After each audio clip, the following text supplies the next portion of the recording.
بابا، آپ شہر کے سب سے بڑے ہارٹ سرجن کی شادی زبردستی گاؤں کی ان پڑھ اور گوار لڑکی سے کیسے کر سکتے ہیں؟ ڈاکٹر ارحام شاہ غصے اور صدمے سے چلایا۔ جو ڈاکٹر دوسروں کی زندگیاں بچاتا ہے، آج اس کی اپنی زندگی برباد کی جا رہی ہے۔ لیکن اس کے بابا نے ایک نہیں سنی اور اپنے مرحوم بھائی کی یتیم بیٹی ہانیہ کا ہاتھ زبردستی ارحام کے ہاتھ میں دے دیا۔ شادی کی پہلی رات جیسے ہی ارحام اپنے شاندار کمرے میں داخل ہوا، اس نے سرخ چوڑے میں گھونگھٹ نکالے بیٹھی ہانیہ کو انتہائی حقارت سے دیکھا۔ میری زندگی کا لیول بہت ہائی ہے تم سے، تم جیسی گاؤں کی پسماندہ لڑکی کبھی میرے گھر اور دل میں جگہ نہیں بنا سکتی۔ ارحام نے ہانیہ کو بری طرح ذلیل کیا اور رات کے اندھیرے میں اسے کمرے سے نکال کر حویلی کے پچھلے حصے کے ایک چھوٹے سے اکیلے کمرے میں شفٹ ہونے پر مجبور کر دیا۔ ہانیہ نے آنسو پی کر اپنی عزت نفس کو سنبھالا لیکن اف تک نہ کیا۔ تمہیں کیا لگا تھا سرخ جوڑا پہن کر تم اس حویلی اور ارحام شاہ کی زندگی کی مالکن بن جاؤ گی؟ ارحام کی آواز میں زہر گھلا تھا۔ وہ ہانیہ کو اس چھوٹے سے نیم تاریک کمرے میں لا کر کھڑا کر چکا تھا جہاں دیواروں سے پلاسٹر جھڑ رہا تھا اور ایک پرانا سا بستر کونے میں پڑا تھا۔ ہانیہ نے اپنے کانپتے ہاتھوں سے گھونگھٹ ہٹایا۔ اس کی بڑی بڑی سوجی ہوئی آنکھوں میں آنسو تھے لیکن چہرے پر وہ خوف نہیں تھا جس کی ارحام توقع کر رہا تھا۔ وہ چپ چاپ اسے دیکھتی رہی۔ بول کیوں نہیں رہی ہو؟ زبان نہیں ہے یا شہر کی چمک دمک دیکھ کر سانپ سونگ گیا ہے؟ ارحام نے طنز کا تیر چلایا۔ یاد رکھنا، صبح جب سب سو جائیں تو مجھے تمہاری یہ منحوس شکل اپنے سامنے نظر نہ آئے۔ تم یہیں رہو گی، اسی کونے میں، اور خبردار جو بابا یا حویلی کے کسی اور بندے کے سامنے منہ کھولا یا مظلوم بننے کی کوشش کی، سمجھ آئی؟ ہانیہ نے گہرا سانس لیا، اپنے سرخ دوپٹے کو مضبوطی سے ہاتھوں میں بھینجا اور دھیمی مگر پختہ آواز میں بولی، ڈاکٹر صاحب، حویلی کی مالکن بننے کا شوق آپ کو مبارک ہو۔ میں یہاں اپنی مرضی سے نہیں، اپنے تایا ابو کے مان پر آئی ہوں۔ آپ کی حویلی، آپ کا لیول اور آپ کا دل، یہ سب آپ کو ہی مبارک ہو۔ مجھے ان میں سے کسی چیز کی ضرورت نہیں ہے۔ اوہ، تو اب زبان بھی چلتی ہے؟ ارحام نے دندان چبا کر کہا۔ لوگ سچ ہی کہتے ہیں، پسماندہ لوگوں میں نہ تو تمیز ہوتی ہے نہ لحاظ۔ چلو اب یہاں بیٹھ کر اپنے نصیب کو رو، میرے پاس تم پر ضائع کرنے کے لیے ایک منٹ بھی نہیں ہے۔ وہ ایک جھٹکے سے مڑا اور پیر پٹکتا ہوا باہر نکل گیا۔ دروازہ اتنی زور سے بند ہوا، ہانیہ وہیں فرش پر بیٹھ گئی۔ اس کے آنسو اب بنے بنائے بند توڑ پر بہہ نکلے تھے۔ اس نے اپنے ہاتھ کی مہندی کو دیکھا جو ابھی تک گہری لال تھی۔ وہ سسکیاں بھرتے ہوئے خود سے بولی۔ اگلی صبح حویلی کے بڑے ڈائننگ ٹیبل پر ناشتے کا ماحول تپتا ہوا تھا۔ ارحام کے والد شاہ صاحب کرسی پر بیٹھے چائے کا کپ ہاتھ میں لیے گہری سوچ میں تھے۔ ارحام لاپرواہی سے آ کر اپنی کرسی پر بیٹھ گیا۔ ہانیہ کہاں ہے ارحام؟ شاہ صاحب کی کڑکدار آواز گونجی۔ شادی کی پہلی صبح ہے اور میری بیٹی ابھی تک کمرے سے باہر نہیں آئی۔ ارحام نے ٹوسٹ پر مکھن لگاتے ہوئے کندھے اچکائے۔ بابا، وہ تھکی ہوئی ہوگی، ویسے بھی اتنی بڑی حویلی کے آداب سیکھنے میں اسے وقت لگے گا۔ آپ کیوں پریشان ہو رہے ہیں ارحام؟ شاہ صاحب نے کپ میز پر پٹکا جس سے چائے باہر چھلک گئی۔ مجھے بیوقوف مت بناؤ، میں تمہارا باپ ہوں، تمہاری رگ رگ سے واقف ہوں۔ رات کو تم نے جو تماشا کھڑا کیا ہے مجھے سب معلوم ہے۔ اسی وقت ارحام کی والدہ ثروت بیگم وہاں آئی۔ انہوں نے شاہ صاحب کو غصے میں دیکھا تو فوراً بولی، آفتاب صاحب، آپ صبح صبح کیوں بچے پر چلا رہے ہیں؟ ارحام نے کچھ غلط تو نہیں کیا؟ آپ نے اس پر زبردستی وہ لڑکی تھوپ دی۔ اب کیا آپ یہ چاہتے ہیں کہ وہ اسے اپنے سر پر بٹھا کر گھمائے؟ وہ شہر کا اتنا بڑا ڈاکٹر ہے، ہسپتال میں لوگ اس کی عزت کرتے ہیں۔ جب وہ اس گوار لڑکی اپنے ساتھ کسی پارٹی میں لے کر جائے گا تو لوگ کیا کہیں گے؟ ثروت، تم بھی ارحام کی زبان بول رہی ہو؟ شاہ صاحب کا چہرہ غصے سے لال ہو گیا۔ وہ میرے مرنے والے بھائی کی بیٹی ہے۔ ارحام کے چچا نے اپنی آخری سانسوں میں اس کا ہاتھ میرے ہاتھ میں دیا تھا اور تم لوگ اس سے گوار کہہ رہے ہو؟ بابا، حقیقت بدل نہیں جاتی۔ ارحام اٹھ کھڑا ہوا۔ اس کے چہرے پر سرد مہری تھی۔ رشتہ داری اپنی جگہ، لیکن وہ لڑکی میرے جوڑ کی نہیں ہے۔ میں جا رہا ہوں، ہسپتال میں ایمرجنسی ہے۔ وہ گاڑی کی چابی اٹھا کر باہر نکل گیا۔ ثروت بیگم نے شاہ صاحب کو دیکھا اور تعصب سے سر ہلا کر اندر چلی گئی۔ حویلی کے پچھلے حصے میں ہانیہ نے رات رو کر گزاری تھی لیکن صبح ہوتے ہی اس نے اپنے آنسو صاف کیے۔ اس نے الماری سے ایک سادہ سا پرانا سوٹ نکالا، پہنا اور کمرے کی صفائی میں لگ گئی۔ کمرہ صاف کرنے کے بعد جب وہ کچن کی طرف جانے لگی تو اسے راستے میں حویلی کی پرانی ملازمہ ماسی سکینہ مل گئی۔ ارے بی بی جی، آپ یہاں؟ ماسی سکینہ نے حیرت اور دکھ سے اسے دیکھا۔ چھوٹے صاحب نے آپ کو اس کمرے میں؟ ہائے اللہ، یہ تو سراسر ظلم ہے۔ ماسی کوئی بات نہیں، ہانیہ نے زبردستی مسکرا کر کہا۔ کمرہ اچھا ہے، ہوادار ہے۔ آپ مجھے بتائیں تایا ابو کے لیے ناشتہ ہے؟ میں خود ان کے لیے چائے بنا کر لے کر جانا چاہتی ہوں۔ آپ کیوں بنائیں گی بی بی؟ ماسی، میں اپنے تایا ابو کی خدمت کرنا چاہتی ہوں، پلیز مجھے کچن کا راستہ دکھائیں۔ ہانیہ کچن میں گئی اور دیسی طریقے سے الائچی والی چائے اور پراٹھے تیار کیے۔ جب وہ ٹرے لے کر شاہ صاحب کے کمرے کی طرف جا رہی تھی تو ثروت بیگم سامنے آ گئی۔ ان کی نظریں ہانیہ کے سیدھے سادے حلیے اور ہاتھ میں پکڑی ٹرے پر پڑی۔ تو تایا ابو کی چمچی بننے کی تیاری ہو رہی ہے؟ ثروت بیگم نے طنز کیا۔ ہانیہ نے سر جھکا کر کہا، جی نہیں امی جان، میں تو بس خبردار جو مجھے امی جان کہا۔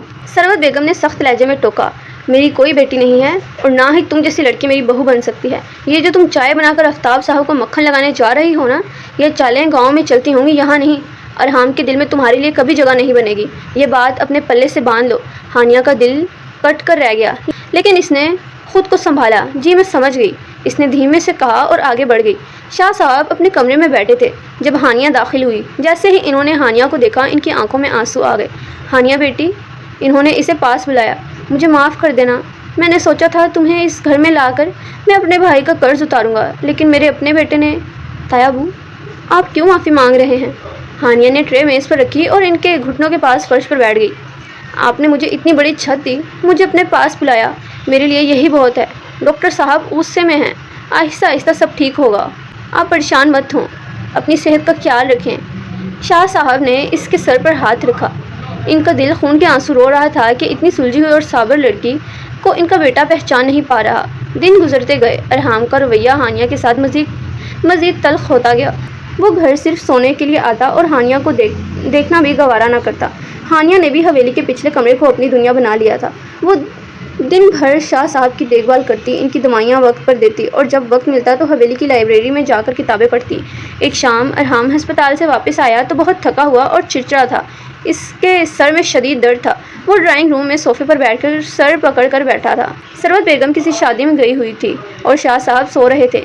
ہانیہ کچن میں پانی لینے آئی تھی۔ اس نے ارحام کو اس حالت میں دیکھا اور چپ چاپ کچن میں گئی، چائے کا ایک کپ بنایا اور ڈرائنگ روم میں آ کر میز پر رکھ دیا۔ یہ کیا ہے؟ ارحام نے غصے سے اسے دیکھا۔ میں نے تم سے کچھ مانگا ہے؟ آپ کے سر میں درد ہے، چائے پی لیں، آرام ملے گا۔ ہانیہ نے بغیر ڈرے کہا، مجھے تمہاری ہمدردی کی ضرورت نہیں ہے۔ ارحام نے کپ کو آگے دھکیل دیا، جس سے تھوڑی سی گرم چائے ہانیہ کے ہاتھ پر گر گئی۔ ہانیہ نے سسکاری بھری لیکن اپنا ہاتھ پیچھے کر لیا۔ ڈاکٹر صاحب، غصہ انسان کی عقل کو کھا جاتا ہے، چائے پینی ہے تو پی لیں ورنہ پھینک دے، لیکن مجھ پر چلانے کی ضرورت نہیں ہے۔ ارحام دنگ رہ گیا، یہ پہلی بار تھا کہ ہانیہ نے اسے اس طرح جواب دیا تھا۔ تم مجھے سکھاؤ گی کہ مجھے کیا کرنا چاہیے؟ ایک ان پڑھ لڑکی اب ایک سرجن کو عقل سکھائے گی؟ وہ کھڑا ہو گیا، ان پڑھ ہونا کوئی گناہ نہیں ہے ڈاکٹر صاحب، اور کسی کی ڈگری اس کی تربیت کی ضامن نہیں ہوتی۔ ہانیہ نے سکون سے کہا اور وہاں سے چلی گئی۔ ارحام وہیں کھڑا اسے جاتا دیکھتا رہا۔ اس کے الفاظ اس کے کانوں میں ہتھوڑے کی طرح بج رہے تھے۔ ڈگری تربیت کی ضامن نہیں ہوتی؟ اس نے غصے سے مٹھی بھینجی۔ اس لڑکی میں اتنا غرور کس بات کا ہے؟ اگلے چند دن حویلی میں ایک عجیب سی خاموشی رہی۔ شاہ صاحب کی طبیعت کچھ دنوں سے ناساز تھی، لیکن وہ کسی کو بتا نہیں رہے تھے۔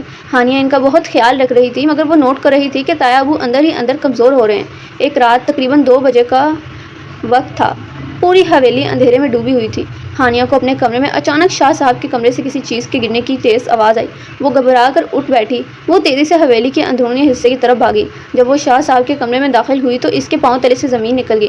شاہ صاحب فرش پر گرے ہوئے تھے، ان کا ایک ہاتھ ان کے دل پر تھا اور وہ سانس لینے کے لیے تڑپ رہے تھے۔ ان کا چہرہ نیلا پڑ رہا تھا۔ تایا ابو، ہانیہ چلائی اور ان کے پاس پہنچی۔ تایا ابو، میری بات سنیں، کیا ہوا ہے؟ وہ بری طرح ہانپ رہے تھے اور کچھ بول نہیں پا رہے تھے۔ ہانیہ نے فوراً ارحام کے کمرے کی طرف دوڑی لگائی۔ اس نے ارحام کے کمرے کا دروازہ زور زور سے پیٹنا شروع کیا۔ ڈاکٹر صاحب جلدی باہر آئیں، تایا ابو کی طبیعت بہت خراب ہے، وہ روتے ہوئے چلا رہی تھی۔ کچھ سیکنڈ بعد ارحام نے غصے میں دروازہ کھولا۔ وہ نیند میں تھا۔ کیا مصیبت ہے، آدھی رات کو یہ کیا ڈرامہ نہیں ہے؟ تایا ابو کو دیکھیں، جلدی چلیں۔ ہانیہ نے اس کا ہاتھ پکڑا اور اسے کھینچتی ہوئی شاہ صاحب کے کمرے کی طرف لے گئی۔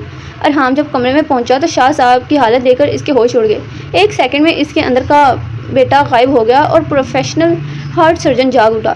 اس نے فوراً شاہ صاحب کی نبض چیک کی اور ان کی چھاتی کو پریس کرنے لگا۔ ان کو ہارٹ اٹیک ہوا ہے، شدید اٹیک ہے۔ ارحام کی آواز میں پہلی بار خوف جھلکا۔ ہانیہ، فوراً ماسی کو جگاؤ اور گاڑی کی چابی لے کر آؤ، ہمیں ان کو ابھی ہسپتال لے کر جانا ہوگا۔ ہانیہ بھاگتی ہوئی اس نے ماسی سکینہ کو جگایا اور چابی لے کر آئی۔ ارحام نے شاہ صاحب کو اٹھایا اور گاڑی کی طرف بھاگا۔ ہانیہ بھی ان کے ساتھ پچھلی سیٹ پر بیٹھ گئی۔ شاہ صاحب کا سر اس کی گود میں تھا اور وہ مسلسل روتے ہوئے کوئی دعا پڑھ رہی تھی۔ راستہ 20 منٹ کا تھا، لیکن ارحام گاڑی اتنی تیز چلا رہا تھا جیسے زندگی اور موت کی دوڑ ہو۔ وہ بار بار شیشے سے پیچھے دیکھتا جہاں شاہ صاحب کی سانسیں اکڑ رہی تھی۔ جب وہ ہسپتال پہنچے تو ارحام کے عملے نے فوراً شاہ صاحب کو اسٹریچر پر ڈالا اور ایمرجنسی وارڈ کی طرف لے گئے۔ ارحام خود ان کے ساتھ اندر جا رہا تھا، لیکن ہانیہ کو باہر ہی روک دیا گیا۔ ہانیہ ہسپتال کے کوریڈور میں اکیلی کھڑی تھی۔ اس کے کپڑوں پر تایا ابو کے پسینے اور مٹی کے داغ تھے۔ وہ وہی فرش پر بیٹھ گئی اور اپنے ہاتھ اٹھا کر گڑ گڑا کر دعا مانگنے لگی۔ کچھ دیر بعد ثروت بیگم بھی ہسپتال پہنچ گئی۔ وہ رو رہی تھی اور ہانیہ کو دیکھتے ہی انہوں نے غصے سے کہا، یہ سب تمہاری وجہ سے ہوا ہے۔ جب سے تم اس گھر میں آئی ہو منحوسیت اپنے ساتھ لائی ہو۔ میرے شوہر کو کچھ ہوا تو میں تمہیں زندہ نہیں چھوڑوں گی۔ ہانیہ نے کوئی جواب نہیں دیا، وہ بس خاموشی سے روتی رہی۔ 3 گھنٹے گزر گئے۔ کوریڈور میں بیٹھے ہر شخص کی سانسیں اٹکی ہوئی تھی۔ بالآخر آپریشن تھیٹر کا لال بلب بند ہوا اور دروازہ کھلا۔ ارحام باہر نکلا۔ اس کا گرین گاؤن پسینے سے تر تھا، ماسک اس کے گلے میں لٹک رہا تھا اور اس کا چہرہ بالکل سفید ہو چکا تھا۔ اس کے قدم لڑکھڑا رہے تھے۔ ثروت بیگم بھاگتی ہوئی اس کے پاس گئی۔ ارحام، تمہارے بابا کیسے ہیں؟ بولو ارحام۔ ارحام نے سست روی سے سر اٹھایا۔ اس کی نظریں ثروت بیگم سے ہٹ کر دور فرش پر بیٹھی ہانیہ پر گئی، جو امید اور خوف کی تصویر بنی اسے دیکھ رہی تھی۔ ارحام کی آنکھوں سے ایک آنسو ٹپک کر فرش پر گرا۔ آئی ایم سوری ماں۔ ارحام کی آواز اسے حلق میں پھنس گئی۔ میں شہر کا سب سے بڑا ہارٹ سرجن ہو کر بھی اپنے بابا کے دل کو دھڑکنا نہ سکھا سکا۔ بابا نہیں رہے۔ یہ سنتے ہی ثروت بیگم نے ایک چیخ ماری اور وہیں بے ہوش ہو کر گر پڑی۔ ہسپتال کا عملہ ان کی طرف بھاگا، لیکن ارحام وہیں ساتھ کھڑا رہا۔ ادھر ہانیہ اس کے کانوں میں جیسے سائیں سائیں ہونے لگی۔ اس کا آخری سہارا، اس کا مان، اس کا تایا ابو اسے چھوڑ کر چلا گیا تھا۔ اس نے ارحام کو دیکھا جس کی آنکھوں میں اس وقت ایک عجیب سا پچھتاوا اور خالی پن تھا، لیکن ہانیہ کے چہرے پر اب کوئی آنسو نہیں تھا۔ اس کا رونا بند ہو چکا تھا اور اس کی جگہ ایک گہری خوفناک خاموشی نے لے لی تھی۔ شاہ صاحب کے انتقال کے بعد حویلی کا نقشہ بدلنے والا تھا، کیونکہ ارحام شاہ کو اب اکیلے اس طوفان کا سامنا کرنا تھا۔ اور ہانیہ اب وہ پرانی لڑکی نہیں رہنے والی۔ شاہ صاحب کے انتقال کو 3 ماہ گزر چکے تھے اور ان 3 ماہ میں حویلی کا ماحول بالکل بدل چکا تھا۔ ثروت بیگم اپنے شوہر کے جانے کے صدمے سے اب تک نہ نکل سکی تھی، اور ارحام شاہ کے اندر کا وہ مغرور سرجن جیسے کہیں دفن ہو گیا تھا۔ بابا کی موت نے اسے زندگی کی سب سے بڑی حقیقت سکھا دی تھی کہ انسان چاہے جتنا بڑا رتبہ حاصل کر لے، وہ وقت اور تقدیر کے سامنے بے بس ہے۔ وصیت کے مطابق حویلی اور جائیداد کا بڑا حصہ شاہ صاحب نے ہانیہ کے نام کر دیا تھا، لیکن ہانیہ کو ان چیزوں سے کوئی سروکار نہیں تھا۔ وہ آج بھی اسی پچھلے کمرے میں رہتی تھی، سادہ لباس پہنتی اور دن بھر ثروت بیگم کی خدمت میں لگی رہتی۔ ثروت بیگم، جو کبھی ہانیہ کو دیکھنا بھی پسند نہیں کرتی تھی، اب بیماری اور کمزوری کے باعث مکمل طور پر ہانیہ کی محتاج ہو چکی تھی۔ ہانیہ ان کی کڑوی باتوں کا جواب ہمیشہ خاموشی اور محبت سے دیتی۔ ایک شام ارحام ہسپتال سے لوٹا تو سیدھا اپنی ماں کے کمرے میں گیا۔ وہاں کا منظر دیکھ کر اس کے قدم وہیں رک گئے۔ ثروت بیگم بیڈ پر بیٹھی تھی اور ہانیہ بہت محبت سے ان کے پیروں پر بام لگا رہی تھی۔ ہانیہ بیٹی، بس کر دو، تمہارے ہاتھ تھک گئے ہوں گے۔ ثروت بیگم کی آواز میں اب وہ پرانی سختی نہیں تھی، بلکہ ایک عجیب سا پچھتاوا تھا۔ نہیں امی جان، بس تھوڑا سا رہ گیا ہے، اس سے آپ کو نیند اچھی آئے گی، ہانیہ نے مسکرا کر کہا اور ان کے پیروں پر چادر ڈال دی۔ ارحام کوارڈ سے ٹیک لگائے یہ سب دیکھ رہا تھا۔ اس کا دل مٹی میں بند ہونے لگا تھا۔ اس نے سوچا تھا کہ ہانیہ جائیداد کے ملنے کے بعد بدلہ لے گی، ان پر رعب جمائے گی، لیکن وہ تو صابر اور مخلص لڑکی تھی۔ اس نے ارحام کے برے سلوک کا جواب ہمیشہ اچھائی سے دیا تھا۔ ہانیہ کمرے سے باہر نکلنے لگی تو ارحام اس کے سامنے آ گیا۔ ہانیہ نے نظریں جھکا لی اور سائڈ سے گزرنے لگی، لیکن ارحام نے پہلی بار بہت دھیمی آواز میں اسے پکارا، ہانیہ۔ ہانیہ رک گئی، مگر اس نے ارحام کی طرف دیکھا نہیں۔ جی ڈاکٹر صاحب۔ ارحام کو ڈاکٹر صاحب کا لفظ اپنے دل پر کسی خنجر کی طرح لگتا تھا۔ کیا ہم تھوڑی بات کر سکتے ہیں؟ ہانیہ نے گہرا سانس لیا۔ امی جان کو اب آرام کی ضرورت ہے، آپ ڈرائنگ روم میں آ جائیں۔ ڈرائنگ روم کی مدھم روشنی میں دونوں ایک دوسرے کے سامنے بیٹھے تھے۔ ارحام نے دیکھا کہ ہانیہ کے چہرے پر اب وہ معصومیت کے ساتھ ساتھ ایک گہرا ٹھہراؤ آ چکا تھا۔ وہ ڈری سہمی لڑکی نہیں تھی، بلکہ اپنے فیصلوں میں پختہ نظر آتی تھی۔ ہانیہ، میں نہیں جانتا کہ کہاں سے شروع کروں۔ ارحام نے اپنے کانپتے ہاتھوں کو دیکھا۔ میں نے تمہارے ساتھ جو کچھ کیا وہ معافی کے قابل نہیں ہے۔ میں اپنے رتبے، اپنی ڈگری اور اپنے جھوٹے لائف سٹائل کے غرور میں اتنا اندھا ہو چکا تھا کہ ایک سچے اور صاف دل انسان کی قدر نہیں کر سکا۔ ہانیہ خاموش رہی، اس کی آنکھوں میں پرانے زخموں کی چمک ابھری۔ جب بابا گئے تو مجھے احساس ہوا کہ میں کتنا غریب ہوں۔ ہانیہ، ارحام کی آواز رند گئی، اس کی آنکھوں میں آنسو آ گئے۔ میں دوسروں کے دلوں کا علاج کرتا ہوں، لیکن اپنے بابا کا دل نہ بچا سکا، اور جس لڑکی کو میں نے ان پڑھ اور گنوار کہا، اس نے میری ماں کو سنبھالا، میرے گھر کو ٹوٹنے سے بچایا۔ تم نے سچ کہا تھا، ڈگری کبھی تربیت کی ضامن نہیں ہوتی۔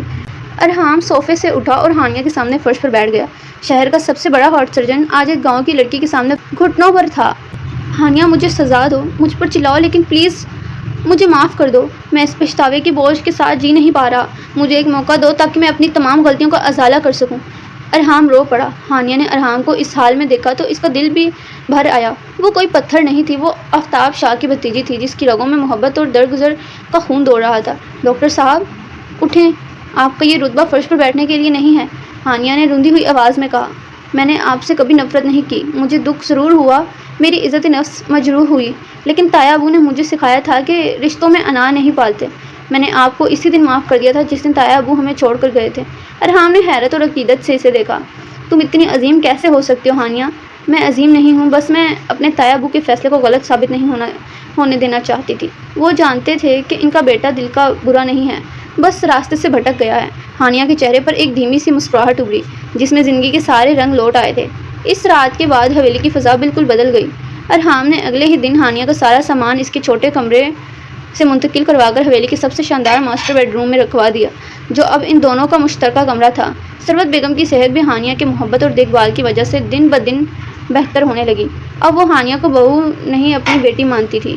ایک صبح جب سب ناشتے کی میز پر بیٹھے تھے تو ثروت بیگم نے ہانیہ کا ہاتھ اپنے ہاتھ میں لیا۔ ہانیہ بیٹی، آفتاب صاحب بالکل ٹھیک کہتے تھے، تم اس گھر کی برکت ہو، اگر تم نہ ہوتی تو میرا ارحام اپنے غرور میں تباہ ہو جاتا۔ تم نے اسے ایک اچھا انسان بنا دیا۔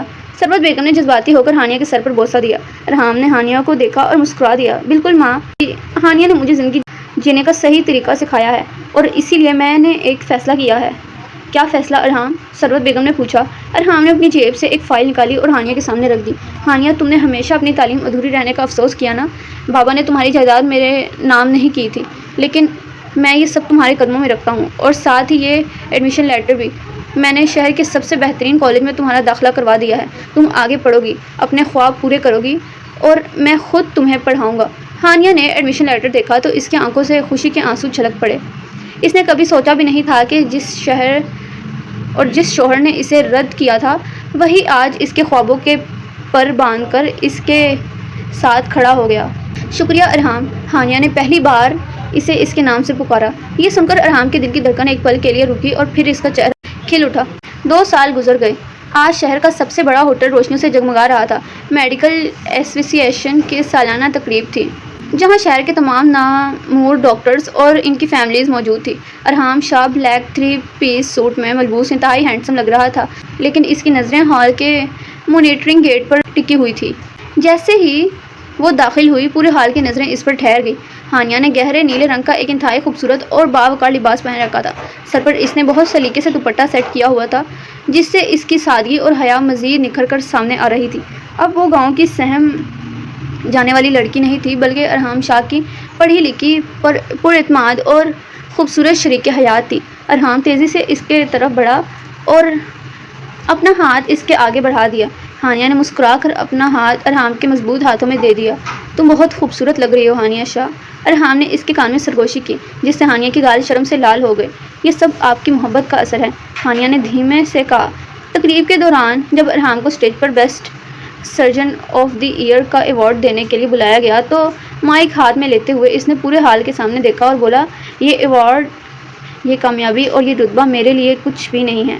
میں آج جو کچھ بھی ہوں اپنی زندگی کے سب سے خوبصورت اور سچے انسان کی وجہ سے ہوں، میری بیوی ہانیہ، جس نے مجھے سکھایا کہ انسان ڈگریوں سے نہیں، دل اور اخلاق سے بڑا ہوتا ہے۔ ہانیہ، اگر آج تم میرے ساتھ نہ ہوتی تو میں ایک کامیاب ڈاکٹر تو شاید ہوتا، لیکن ایک اچھا انسان کبھی نہ بن پاتا۔